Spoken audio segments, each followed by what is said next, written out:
Assalamualaikum warahmatullahi wabarakatuh. Apa kabar anak-anak semua?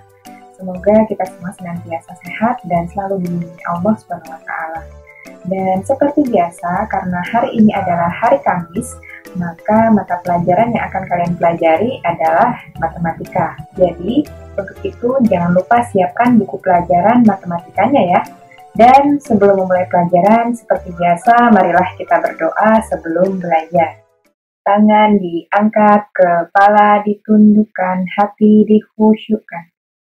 Bismillahirrahmanirrahim.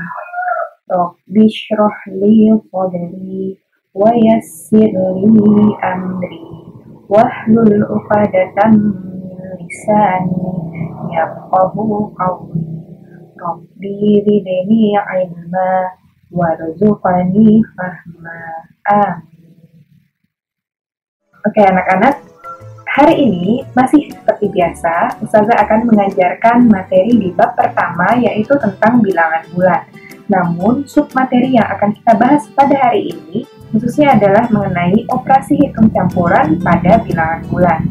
Nah, seperti apa sih operasi hitung campuran pada bilangan bulan? Apakah sama dengan yang dulu-dulu kalian pelajari di kelas 4 maupun kelas 5? Yuk, kita bahas lebih lanjut di segmen berikut ini.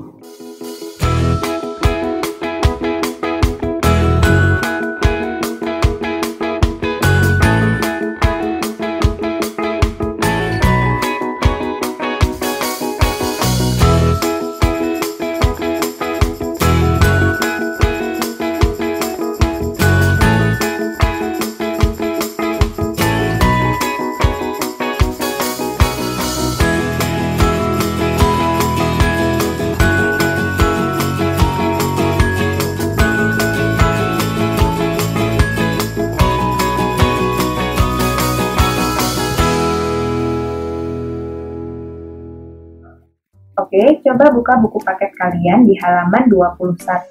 Di situ ada penjelasan mengenai operasi hitung campuran pada bilangan bulan. Nah, kenapa dikatakan campuran? Karena operasi hitungnya bercampur antara penjumlahan, pengurangan, perkalian, maupun pembagian. Jadi, bisa saja operasi hitungnya lebih dari satu ya anak-anak. Nah, di minggu yang lalu kalian sudah mempelajari bagaimana operasi hitung penjumlahan, pengurangan, maupun perkalian dan pembagian pada bilangan bulan. Jadi, harap diingat ya bagaimana cara mengerjakan pada setiap operasi hitung kemarin. Sekarang, karena ini adalah operasi hitung campuran, Ustazah akan memberikan peraturan mengenai operasi hitung campuran. Yuk, kita simak dulu ya. Misalkan ada soal minus 23 ditambah 21 dibagi minus 7 tambah 32 sama dengan titik-titik. Nah, ini adalah operasi hitung campuran di mana operasinya ada penjumlahan, pembagian, dan juga penjumlahan lagi. Nah, untuk mengerjakan operasi hitung campuran ini, kita harus melihat mana yang harus kita kerjakan terlebih dahulu. Coba Ustazah akan memberikan kalian petunjuk. Di sini Ustazah akan memberikan 4 operasi di mana susunannya adalah perkalian dengan pembagian terletak di atas, sedangkan penjumlahan dengan pengurangan terletak di bawah. Nah, semakin dia ke atas, maka semakin tinggi tingkatannya, sehingga perkalian dan pembagian lebih tinggi daripada penjumlahan dan pengurangan. Nah, karena pembagian terletak di atas, maka pembagian ini harus didahulukan daripada penjumlahan. Jadi, kita bagikan dulu 21 dibagi minus 7. Nah, hasilnya berapa anak-anak? Seperti kemarin ya, kalau pembagian, kita bagi saja angka-angkanya menjadi 21 bagi 7 hasilnya 3. Namun, karena 7-nya bernilai minus atau negatif, maka hasilnya adalah minus 3.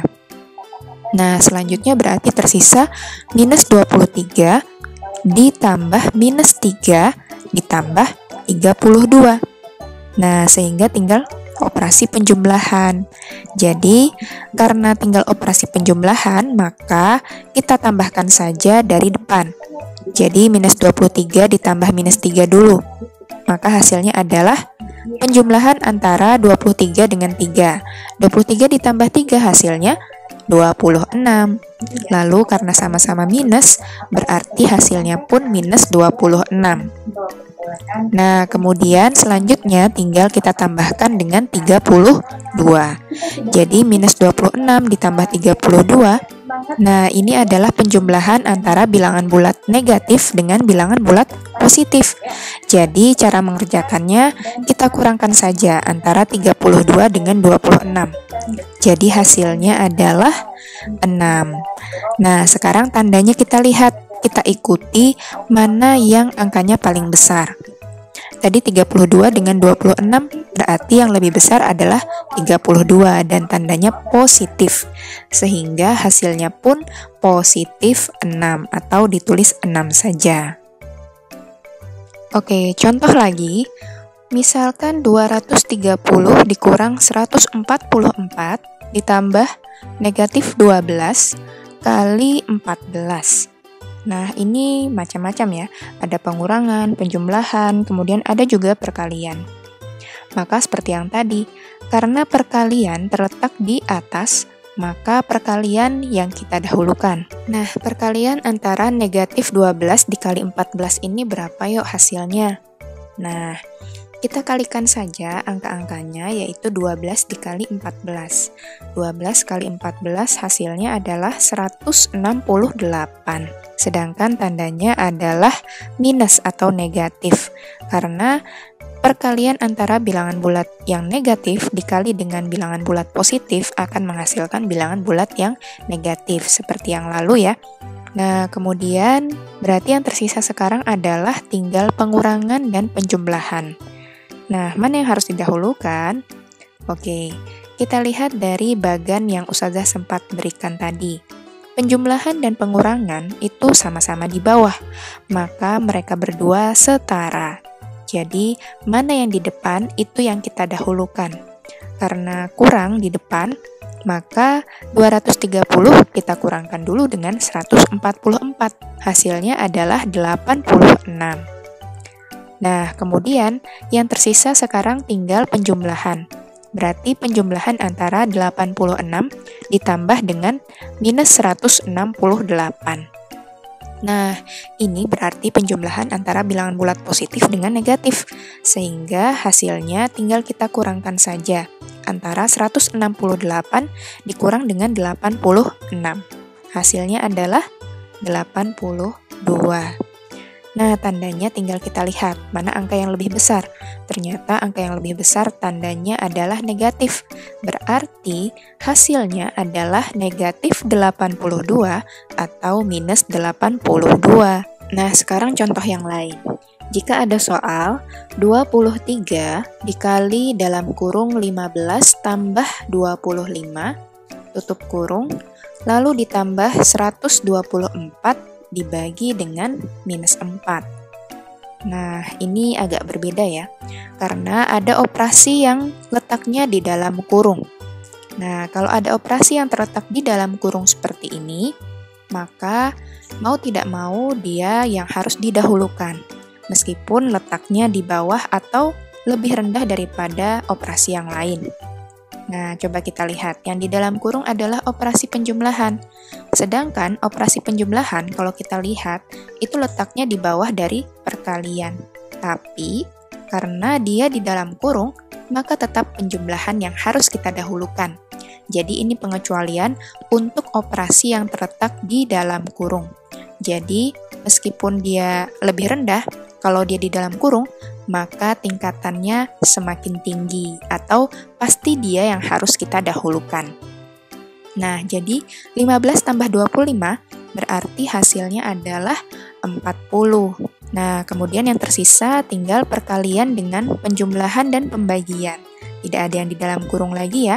Kalau yang di belakang itu di dalam kurung tapi dia hanya mengurung angkanya saja, bukan operasi. Sehingga yang tersisa adalah tinggal perkalian dengan penjumlahan dan pembagian. Jadi, mana yang kita dahulukan? Nah, karena kali dan bagi ini terletak di atas, maka sudah pasti yang kita dahulukan adalah perkalian dan pembagian dulu. Maka yang perkalian kita kerjakan dulu, yaitu 23 dikali 40. Nah, 23 dikali 40 hasilnya adalah 920. Nah, kemudian 920 ini ditambah dengan 124 dibagi dengan minus 4. Mana yang kita dahulukan? Tinggal penjumlahan dengan pembagian. Nah, berarti yang kita dahulukan pastinya adalah pembagian, karena pembagian terletak di atas daripada penjumlahan. Jadi, 124 kita bagikan dulu dengan minus 4. Hasilnya adalah 31 dan tandanya minus karena 4 bilangan bulat negatif. Nah, berarti 920 ditambah dengan minus 31. Hasilnya berarti tinggal kita kurangkan saja antara 920 dengan minus. Berarti kita kurangkan saja 920 dengan 31. Hasilnya adalah 889. Dan tandanya mengikuti tanda yang angkanya lebih besar. Karena 920 lebih besar, maka tandanya adalah positif. Jadi, hasilnya 889 saja. Oke anak-anak, mungkin itu saja pelajaran matematika pada hari ini dan semoga kalian bisa terus ingat apa yang Ustazah sampaikan dan ketika nanti membawa ulangan, kalian pun masih bisa mengingat dengan jelas apa yang Ustazah ajarkan. Baik. Kita cukupkan dengan say hamdalah, alhamdulillahirabbil alamin. Segala puji bagi Allah, Rabb semesta alam. Praise be to Allah. Oke, sampai jumpa lagi di pekan depan dan assalamualaikum warahmatullahi wabarakatuh.